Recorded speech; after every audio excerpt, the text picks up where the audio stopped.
binibito. Alam binibito na ako sa papadiretso ko na to. Mga patingkadang mabibipit, hindi mo na papipigilan ito. Ngayon, ipahinggan mo ko na parang ako'y nalilito sa pagbito ng mga rin mga kalabong pinaikot ko para turun ko. Ako yung kasi resa sa moderno panahon ito kung tawagin di rock extended hindi mo pwedeng isulit. Mga kalabang ko binasa o 6 feet under. Tinawag nila ako MC Murderer. Hindi ko tanong ito rin ang magmatindig. Kasi ang pinag mo sa akin pala kaya magpapawag para ka ng pamit, para kang dugyot. Mga kalaban ng mga parang system na kuyot. Kung ako ang inainabas, makinig pa ako sa summer. Mga kalabang ko pinigsin ko na parang hammer. Andito na ngayon dire-dire sa aking kitchen. Mga kataga ko nag-hindi para mama ko yun lang para nitay. Andito na para bang ikay na sa irap. Mga hanggang pinatakan mo, mas ikaw ay iilang na ako ang pinaglaman at ako ang hinaray. Mga kalabang ko dati mahirap na ngayon ay naghihirap.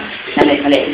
Pero dire-dire inahalatan mo na kamali, inaamin ko. Di kasi ako nagpapangga, hindi ako taong plastic. Mga kalabang ko lahat, dinukan ko na para toxic. Toxic pero di si anima. Mga kalabang ko lang nagkaroon ng eczema, na parang eczema. Meron pang ikulay. Mga kalabang ko na nagigitin, wala ng kulay. Nung akong kilala, nag-ipamigal eraser.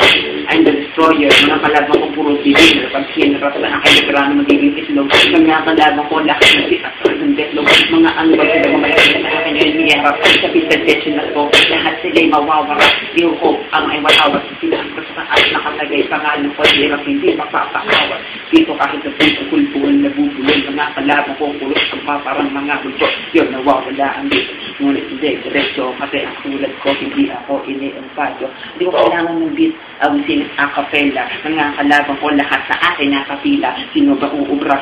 Sino ba ang kakalaban? Sigurado na sa akin, meron kahantungan. Saan pabaltaran? Saan sila pupuntahan? Pupulot sila ng nanin nila doon sa kangkungan.